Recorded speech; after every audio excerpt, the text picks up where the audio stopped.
Here you go, boys. Say, you both look like you got a furphy or two to tell.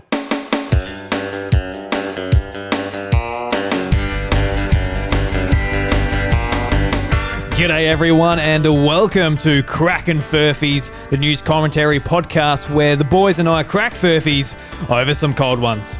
I'm your publican Drew Agnew, and joining me along the bar, I'm a good mate.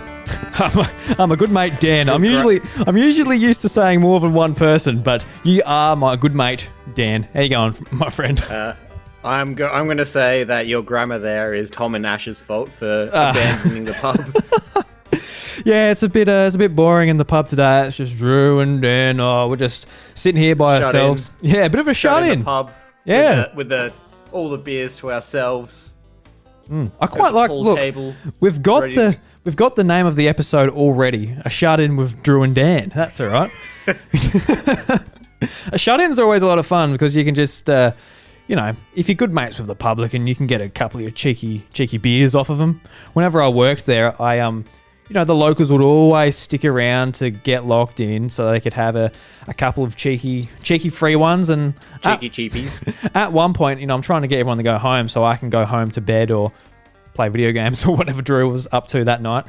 And he was like, he wouldn't go home. And I just cracked the shit. So I'm like, look, you can't get a free drink every night, mate. It's time to go home. And Jesus, he didn't know what to say. I felt a bit bad. He's a nice bloke, but come on, just go home. We don't need a free beer this Friday. Get one next Friday. Drew's got to go home.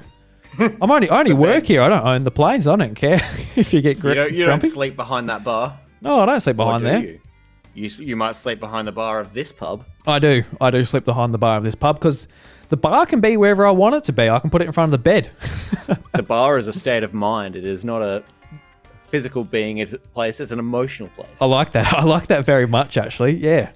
Yeah, because that is the energy we got to put through with this show, because you and Adelaide, me and Millicent, So it's a long Ash bar wherever. if we're at the same bar.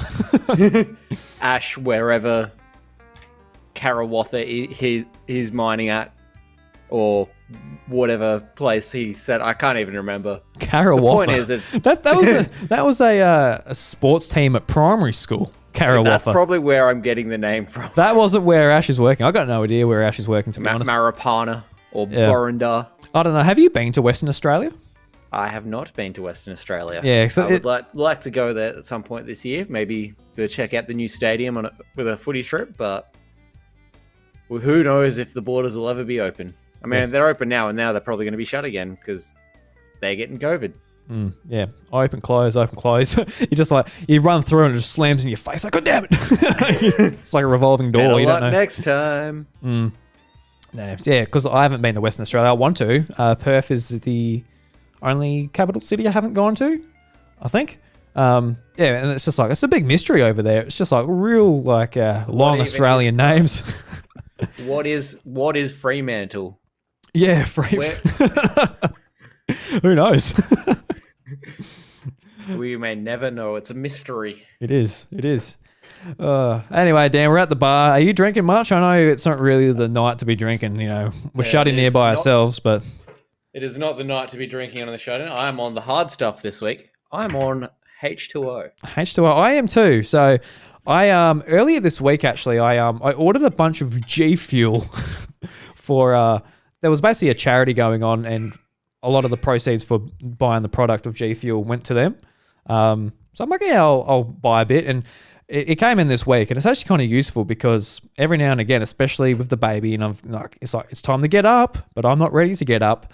A bit of caffeine goes a long way, and I'm not really a coffee drinker either. So now you're going to be bouncing off the walls 24/7. Yeah, pretty much. But it's just full of water at the moment. It's got a tiny bit which I didn't drink earlier, but I just topped it up with some water. So just from this camera angle as well, that lid kind of looks a little bit like a Roltz.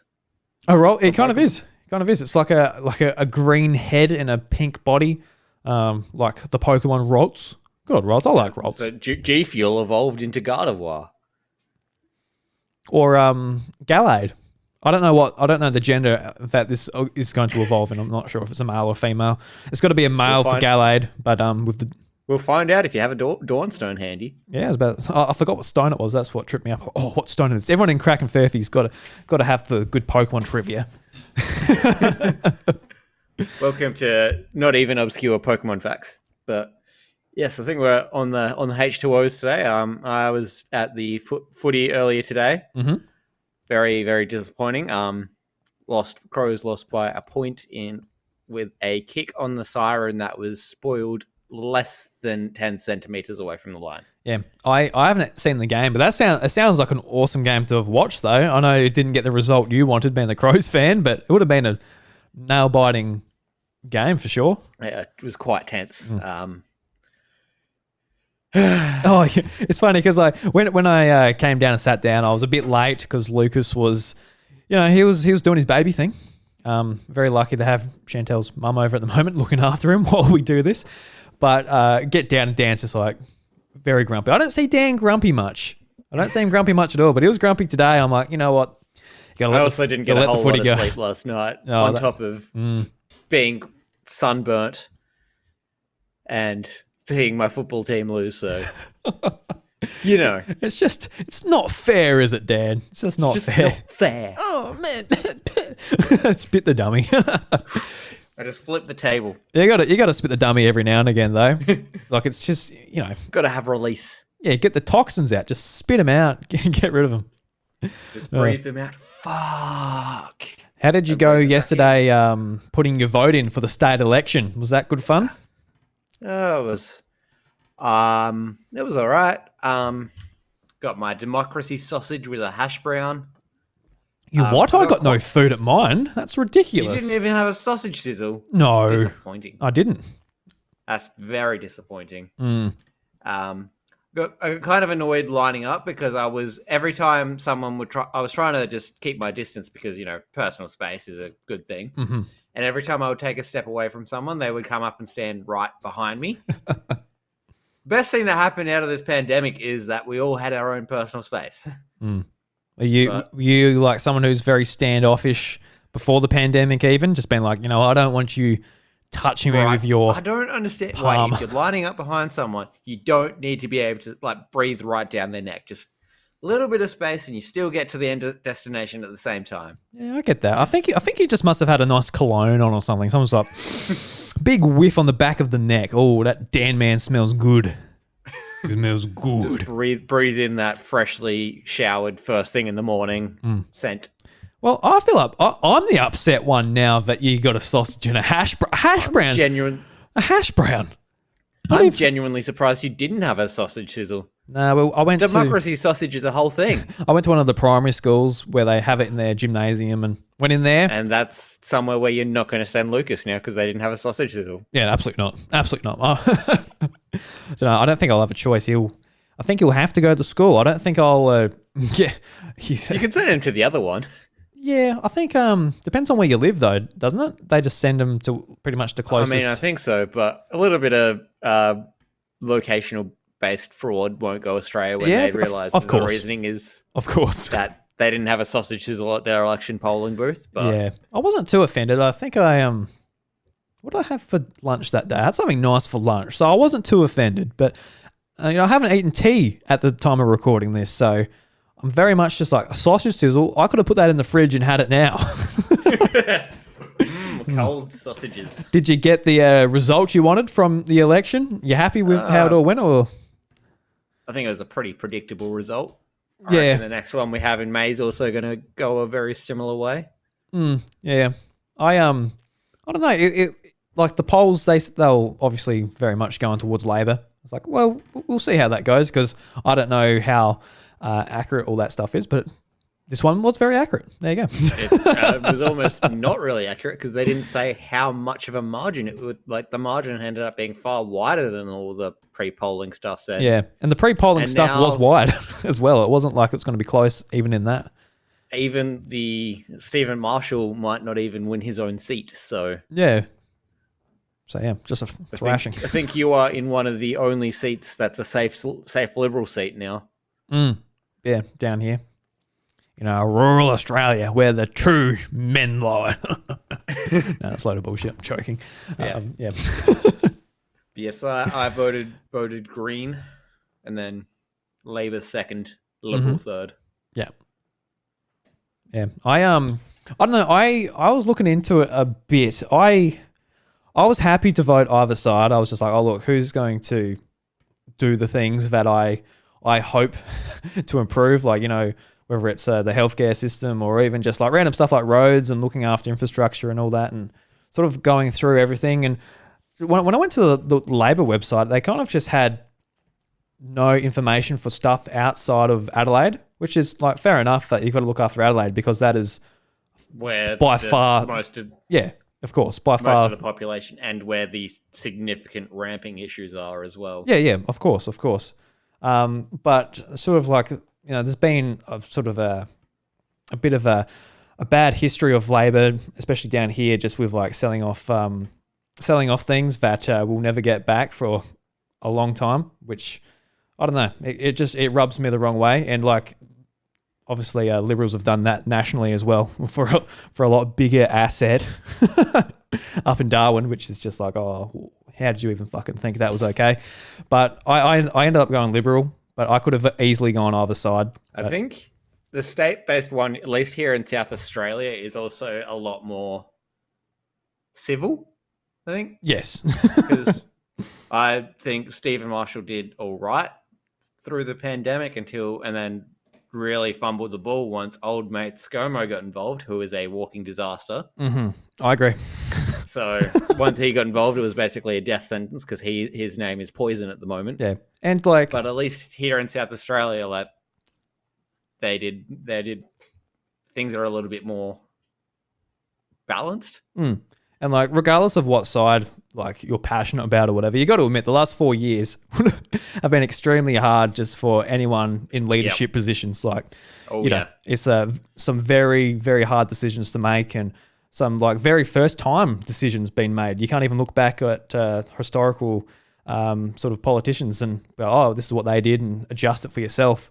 So, you know, it's good we're at a point where we are now, I guess, at some point. But yeah, looking at like the national sort of election, which will be soon. Yes, I think it's May, isn't it? Like the latest it can be is like the end of May, which it will be because latest, ScoMo is hopeless, and we'll try and leave it as late as possible. Yeah, I find the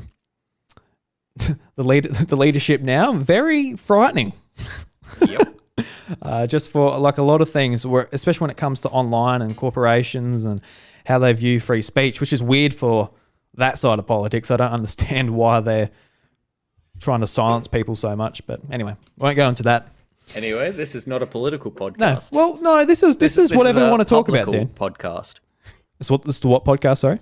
This is not a political podcast. It is a publical podcast. It's a publical podcast. Yeah. Look, with this podcast, I just want to talk about whatever we want to talk about. I don't want to be whatever, but yeah. But yeah, topical. Yes. So anyway, Dan, let's try and crack these cheeky little furfies, I reckon, because we got a couple here. We got a round each. Like we said earlier, Tom and Ash. I was going to say Tom and Dan for some reason. Tom and Ash are unavailable. They've I don't know what's a good furphy we can make up for why they didn't decide to rock up. Ash is stuck down the bottom of a mine. Oh, that'd be bad. But yes, that did happen. That would be quite bad. That's why he had to scratch at the last moment. And Tom ran too fast when he was driving back from Melbourne. It accidentally went past Millicent, and now has to drive all the way around the world to get back. Yeah. Okay, and that's an interesting furphy. I mean, it's not a furphy, it's a true story, so we'll leave it at that. All right, Dan. Who do we want to go first? I'll go first. I'm always asking who wants to go first. I'm like the shy kid doing these little school project at school, being like, oh look, I don't want to go first. I don't want to do. Someone else can. I'm too shy. I'm much too shy. All right. So let's jump into these furfies. All right. So story number 1: Australian PM's department drops widely mocked phallic woman's network logo. Story number 2: Man who cut off his penis and put it in a drawer is fighting for his life. Ow. Yeah, that's no good, is it? That's no good at all. Look, I bet you're going to hope that's the furphy, because don't cut off your penis, men out there, and boys, don't cut off your penis. I crossed my legs just then and just winced. You really hope for that man that his penis just, out of fear, went back into his body and all he cut off was skin. And story number 3, woman's COVID startup pulls her family out of debt selling custom-on dildos online. Well, you've clearly gone for a theme here. Yeah, so I went for the phallic theme. The phallic theme. I like that's a nice little ring to it. The phallic theme. It's not a theme for your phone. You don't want dicks all over your phone. Your mum will pick it up and be like, hey, what's this dicks on your phone? Coming soon to a movie score or game OST near you, the phallic theme.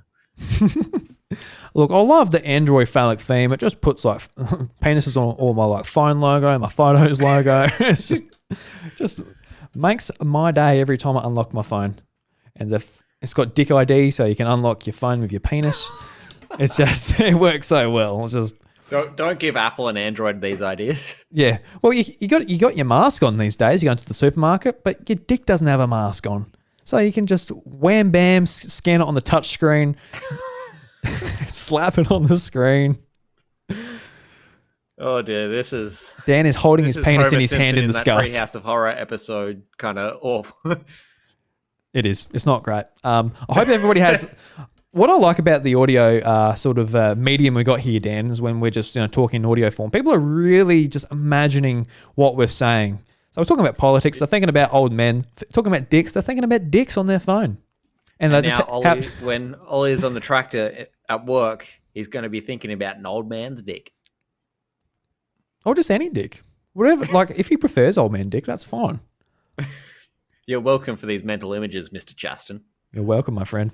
All right, so I've just given you the headline, so it's a little bit harder to pick things out, especially with everything dick-themed, but what are you going to do? What story do you reckon I made up revolving around the man's genitalia? I do know story number 1 is true. So, yeah, story number 1 is true, and that is where the theme come from, because I'm like, that is hilarious, so the other 2 stories were themed around penises. Yep. So we've got a story that I hope to God is the Furphy. Yep. And an entrepreneurial young woman. Just studying your face for any hint of any directional. I'm just pulling lots of faces here so Dan can't tell. What facial expression do you make? So it comes down to, would I make up some woman who's just like, made a business out of selling dildos with a bit of customization that, draws a bit of a niche market in, or someone who was violent enough to cut off their own penis? Does that sound like a true story? It doesn't sound like a true story, I'll tell you that. Just very violent man. I'm just gonna go with my hope and say story number 2 is fake, because I hope to God I'm right about that, because otherwise, I don't even want to think about the pain. Well, I got some news for you, Dan. That was indeed a true story. The Furphy was story number 3. A woman's COVID startup pulls her family out of debt selling customized dildos online. And since I didn't have a story for number 3, basically I'm just gonna tell you exactly off the top of my head what is happening with this woman. She has an Etsy store, and she meets some men. She gets a nice little shape of their penis with some gel, and she recreates those penises, sells them online, and people can buy them far and wide and jam them in themselves, which is fantastic. But story number 2 was indeed real. It's from the Daily Mail. So a man who cut off his penis and put it in a drawer is fighting for his life. Why would you do that to us? What is wrong with you? I don't know. I've read like a bit of the story, so we'll read the story and see how we go. So a young Australian man is fighting for his life after cutting off his penis and putting it in a drawer. Police officers rushed to an address in Wollongong, south of Sydney, on Wednesday afternoon, where they found the 25-year-old man bleeding heavily. And my phone froze for a little bit. The man cut off his penis at the base with a multi-tool and placed it in a drawer, sources told the Daily Telegraph. Police took the man and his severed body part to Wollongong Hospital, where he underwent emergency surgery. Officers who arrived first on the scene have been offered counselling. A New South Wales police spokesman told Daily Mail Australia it doesn't comment on self-harm incidents. The self-amputation comes just weeks after it emerged. A Thai man cut off his own penis with a pair of scissors during a frightening cannabis-induced psychotic episode. Okay, fucking cross.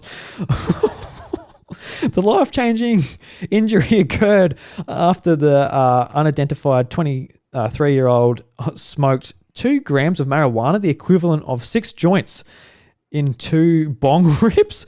Is this a fucking real story? Holy shit. I mean, it is the Daily Mail, so there is every chance that it's actually not real. So After 2 bong rips. That sounds very journalistic, doesn't it? I don't know if this has gone on to the other story now. If this is like the same story. I've got no idea. The life-changing blah, blah, blah. 2 hours after smoking the drug for the first time in months, he began to have a painful erection unrelated to any sexual stimulation, which can be a side effect of smoking cannabis. During his installation, blah, blah, blah. The man grew paranoid that the head of his penis looked distorted while examining himself to identify as the source of the pain. He was left with a penile stump and needed surgery to allow him to urinate, according to case notes in the Journal of Medical Case Reports. All right, that's a story that makes every man cringe and every female probably also cringe, but maybe not as much. But that's the thing. The phrase, the sentence "penile stump" is not what I ever wanted to hear. All right. So something a little like the first story being the Australian PM's department drops the widely mocked phallic woman's network logo. This is a bit more look, ha ha ha, like a 5-year-old can laugh at it. Looks, oh, it's a penis. It's funny, ha. It's not actually penile stump related. So this is the one you knew. This was circulating. I thought it was funny. A woman's network logo, widely mocked for its phallic shape, has been withdrawn by the Australian Prime Minister's department. The Department of the Prime Minister and Cabinet issued a statement on Tuesday that the logo had been removed from its website pending consultation with the staff. The logo consisted of a cursive W with a domed turbulence, which the women's groups and social media users complained resemble males' genitalia. That's a penis. That's a penis, all right. Critics included the National Older Women's Network and described it either as thoughtless or an insult. So the tweet from the at Older Women's Net AU said in a tweet, "I thought this was satire, but it is either thoughtless or just an insult. Public money was spent getting a graphic artist, choosing the design, selecting colours, approving, printing and publishing this logo for the Prime Minister and Cabinet's Women's Network. Poor messaging." So yeah, it's just like the amount of people this has to go through to get to the point where it's like, this is the logo of the Women's Network is just absolutely massive. So it's hilarious. It's just a W that looks like balls and a big purple bit that looks like the dick. Hilarious. So good on them. Especially from our current leadership, it's hilarious. Good on them. They don't think about much at all over there, do they? Christ almighty. Yeah. So moving on from penises to the birds and the bees. Oh wow, Dan, you are so keen to get away from dick talk. Yes. Fair enough. Move us away from the penile stump. Just story number 1. A lost eagle from Asia has been traveling around North America for more than a year. Traveling, just like backpacking, Airbnb, all the good stuff. Story number 2. Beehive found in private jet hangar shuts down flights out of Bob Hope Airport, Los Angeles. So that's the birds and the bees. And story number 3. Real bat disrupts screening of The Batman in North Austin Theatre. Okay. I think I saw that one. That was funny.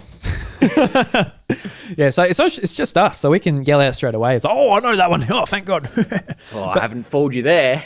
Yeah, but maybe it's a double furphy. Like, well, it's a real furphy. It's like, what? No.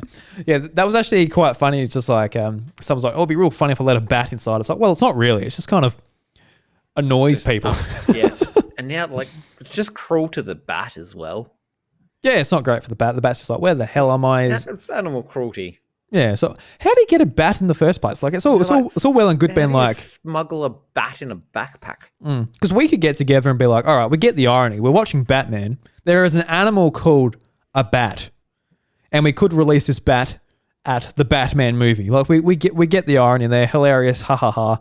Ha ha ha. But how do we go? How do we go about getting the bat in the first place? Like, do you go into a cave and be like, all right, we're getting a bat, so we go and take it into this, or do you get the bat then come up with the idea? Like, you just happen to a bat lands on you, you grab it, you're like, oh my god, I got this bat. Oh, there's a new Batman movie, and it sort of rolls on from there. I don't know exactly what the. It's a mystery that we may need the world's greatest detective himself, Batman, to solve. Oh yes, Batman will get down to the nit and gritty of that. Yeah, that's for sure. So all right, I'm ruling out that one because I think I know it. Unless it's changed a little bit from what I read. But it's actually it's a really good movie as well. I very much recommend it. Yeah, I've been wanting to watch it. I just I can't go anywhere at the moment. Yeah. You know what, Lucas? You're going to watch your first movie. It's going to be The Grim Batman. Yeah, take Lucas in. But like the other day, Chantel was going down into town to see a friend. I'm like, oh, well, I can go and watch Batman. But I'm like, oh, wait, the movie's 3 hours. Oh, I don't know. Yeah, I really want to watch Uncharted too. No, you don't. It's awful. Oh, have you seen it? I have seen it. Yeah, I don't want to watch it because extremely disappointing. Yeah, I don't want to watch it because I'm like, oh my god, I think this movie's going to be awesome. I just want to watch it because, you know, I'm a PlayStation fan. I like Uncharted. I just want to watch it to see how it is. So if it's bad, that's fine. But I mean, I expected it to be bad. But I feel like Tom Holland was the only person in the entire cast and crew to have actually played the games. Yeah, right. Yeah. Because Mark Wahlberg as Sully is just like, what? Garbage. Very garbage. Yeah, I heard Tom Holland did a good job as Nate, though. He would have been good if he wasn't playing like Nathan Drake at like a prime Nate. He needed to be explicitly playing a young one, and he wasn't. Yeah, no, that's true. Yeah, it looks nothing like it. But I was talking to Chantel. Chantel's like, oh, I like those two actors. I want to see it. And that's exactly what they're going for. Just like big names, going for an audience that wasn't into Naughty Dog's trilogy or the thing is they brought Nolan North in for a cameo, which for me is just like you're reminding the viewer of the better version of the character that you're trying to watch. It's almost kind of insulting. But anyway, I digress. You digress. All right, so remind me of the first two stories. I remember the eagle traveling the states. A lost eagle from Asia has been traveling around North America for more than a year. Okay. Spider-Man No Way Home has been a box office hit this week, but an Asian sea eagle reported in Massachusetts on Monday could have its own film with a similar title. It has been thousands of miles from home for more than a year. Massachusetts Division of Fisheries and Wildlife posted on Facebook on Monday saying the bird, known as a Steller's sea eagle, was spotted along the Taunton River. It says the large bird weighs as much as 20 pounds with a wingspan up to 8 feet. It's a big boy. Ooh. Steller's sea eagles are native to China, Japan, North Korea, South Korea, and Eastern Russia. So the bird is at least 5,000 miles from home. But what's even wilder is the same exact bird has been traveling across North America since at least August 2020. It was first spotted in Alaska during the summer of 2020. Then it was seen in Texas. Then around Nova Scotia on Canada's east coast, Smithsonian Magazine reported. Birders are sure it's the same eagle because it has unique white markings on its wings, the magazine said. While it's not entirely rare for birds to lose their way, a process called vagrancy, it's still notable that this eagle was found in Massachusetts and all these other different regions of the United States and Canada. Scientists have been looking to how climate change impacts these vagrant birds and how they could possibly survive in new environments if they can't find a way home. So yes, we've got a backpacking bird. Backpacking bird and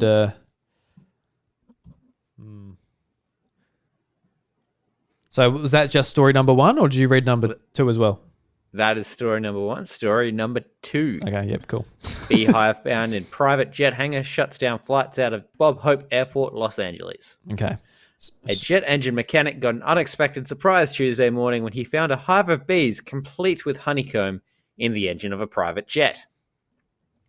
Mechanic Jeffrey Phillips found the hive when servicing the engine of a jet belonging to Silicon Valley millionaire Ronnie Worthington, who was in LA on a business trip. Phillips was stung several times by the bees, though was not significantly hurt. You don't really expect to get stung by these angry bees when you stick your hand into a turbine, said Phillips. The discovery of the plane hive caused significant delays at Bob Hope Airport, as a beekeeper had to be called out onto the tarmac to safely remove the insects. As a result, flights were delayed by up to 3 hours as the bees were delicately removed and rehived. Jets located in the private hangar were further delayed as mechanics were unable to tune up the planes until the insects had left the building. Mr. Worthington had intended to fly back to San Jose that afternoon, but due to the mishap had to fly back the next day. While I had to take an important meeting over WebEx instead of in person, bees are an important part of our fragile ecosystem, and I am happy that professionals are able to remove them safely from my private jet, said Mr. Worthington when asked for comment. Okay. Both could be pretty good, I reckon. I don't know. You got me, Dan? The birds, the bees, and the bats. Birds, the bees, and the bats. Listen here, boy. You got to learn about the bees, birds, and the bats. Especially the bats. Don't put them in the movie theater when the Batman comes out. Don't put the bats in your backpack. Yeah, now think about it. A lot of people do some dumb shit at the movie theaters when a Batman movie comes out. Fucking hell. What a fan base. Yep. Anyway, I reckon I'm going to go story number 2, and not for any particular reason. Dan, you've got me pretty good. I actually don't know. I'm not leaning anywhere. I know nothing about that particular sea eagle. I got no idea. I got no clue. And story number 2 could be real as far as there's less air travel. So the plane could be sitting there and that's when the bees decided to make it their home. I don't know. But story number 2, because why not? Let's do it. Congratulations. You've picked this week's Furphy. Oh, congratulations, Drew. Oh, look at that. Listen to that crack. Fuck, I Listen cracked to it. that crisp crack. Oh, I cracked it so crackingly well. Well, here we are. Do I get a prize for all the Furphys? No, I just get a nice Furphy. No, you just get a nice feeling. Yep. Right. Deep in your heart. No, right on the stump, the phallic stump. That's not a nice feeling at all. That is not a nice feeling. Okay. That is a horrible feeling. Look, I wish you had a clearer camera, Dan, because I could just really see the cringe going through your face every time we say that. That's so funny. All right, so I don't know, Dan. So for this, I guess wrapping up the show this week, let's pick the best true story that we can put towards the rep. The rep always loves a good laugh, but and we can be his news source for the week. So what? I know which one I'm not picking. Which one are you not picking? True story. Which one are you not picking there, Dan? Penile Stump. Penile Stump. All right, so we won't pick Penile Stump, Dan. I think if we put that to the Furphy rep, he's never going to want to talk to us again. So and that's fair enough. I wouldn't want to talk to us either. While he's shut in with us, he's going to try and break it down the door just to escape. So, how do you feel that we won't put that story towards the rep, but we will put it towards the audience that listens to this podcast? I'm sorry, dear listener. Oh, I'm sorry. I brought it up. I'm real sorry. I'm sure someone will get a laugh out of that and a cringe out of that, and maybe a bit of self-reflection and stopping themselves from doing some silly things in the future. Don't do too much marijuana at once. I think that's what we learned. Sharp things and body parts do not mix. No. So do you want to put any of your stories first? So basically out of mine, it's either the Women's Network phallic logo or I guess the bat story or the eagle seagull one's pretty cool. the eagle seagull. The eagle seagull. I mean, that's more of a neat story more than anything, but I reckon we go with the dick logo. The dick logo. All right. So give him a little chuckle and just be like, this is a moment in graphic design history. Yeah. Well, let's see if he's here. We haven't talked to the rep in a long time, so. Hey, Barman, is the Furphy rep around here anyway? Because we would like to talk to him about the very phallic Women's Network logo. Yes, he is actually. He quite often comes in. All right, Dan. So, Mr. Rep, how you going, my friend? We've got a very interesting story from this week to talk to you about. All right, boys, impress me. Why should we sponsor you? Being sponsored getting by a sponsorship Furphy is out a of this? very prestigious title. Yeah, Dan, like, seriously, this is... We might get like 2 hats out of this and a T-shirt. Shh, shh, shh, shh. All right, Mr. Rep, here we go. So, look, this week, the government made an oopsie. A bloody phallic mistake, if you will. Not only were they trying to make Absolute schmozzle. Yeah, just a schmozzle. They were trying to make a really nice sort of thing for women, but instead they just made a dickhead of himself. Just a real cock of himself. They just really cocked it up. Oh, they cocked it up so bad, and they put it right in the logo, right above women. Just there's a big ball sack, 2 testicles, and a nice purple penis. And look, at least they picked a nice colour for the penis, because purple usually means like big and long, big, thick. If you pick a dildo and it's big, you got to pick either a black or a purple one. That's just how it is.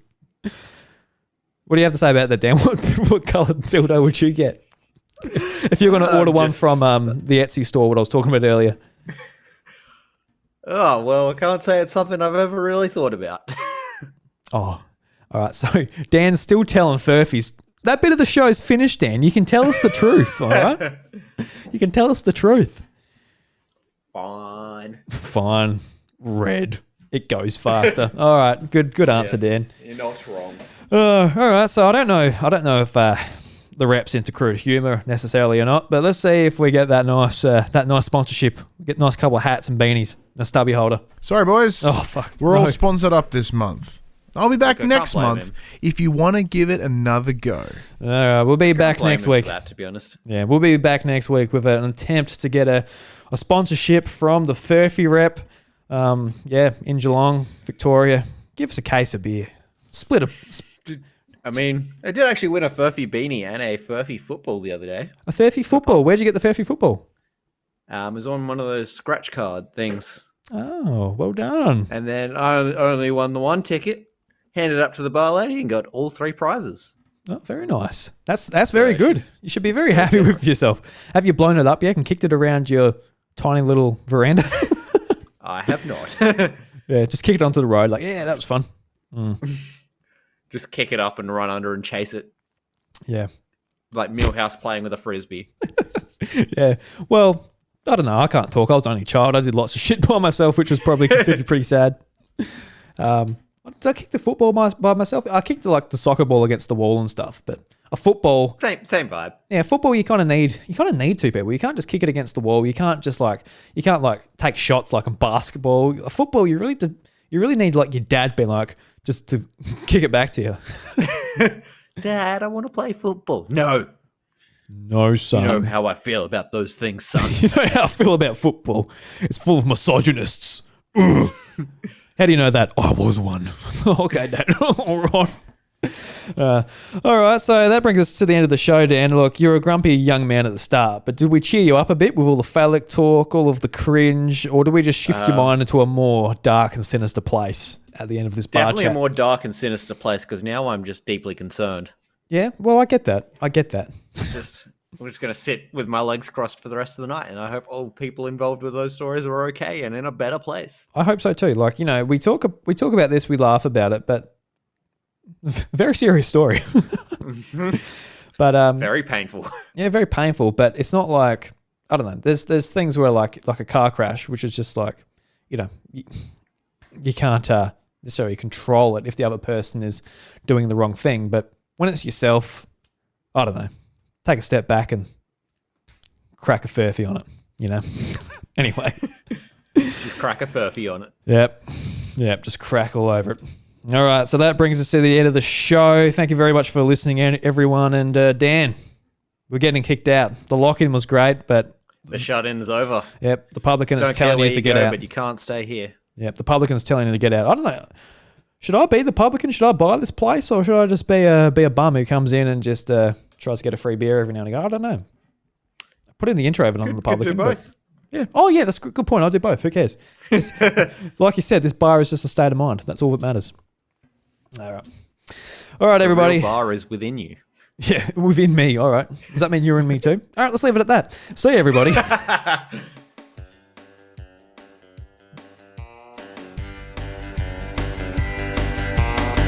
My name's Dan and I like to dance. Did I mention our name is Prance? Eating and eating I like to do. My name is... I don't know what I'm talking about.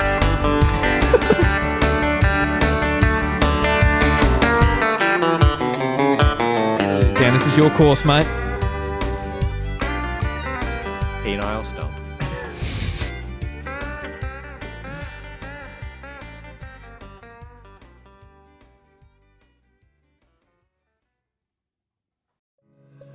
Crackin Furphys is lovingly crafted and recorded in the southeast of South Australia.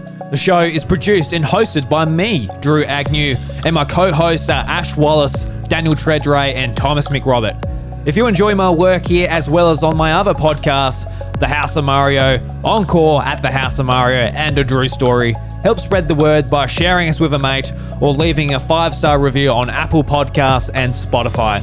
If you would like to show further support and help me achieve my goal of freeing up one working day a week to spend more time refining and creating podcasts, please consider checking out patreon.com/idruby, where for only $1 you get access to my secret recordings where I share everything behind the scenes.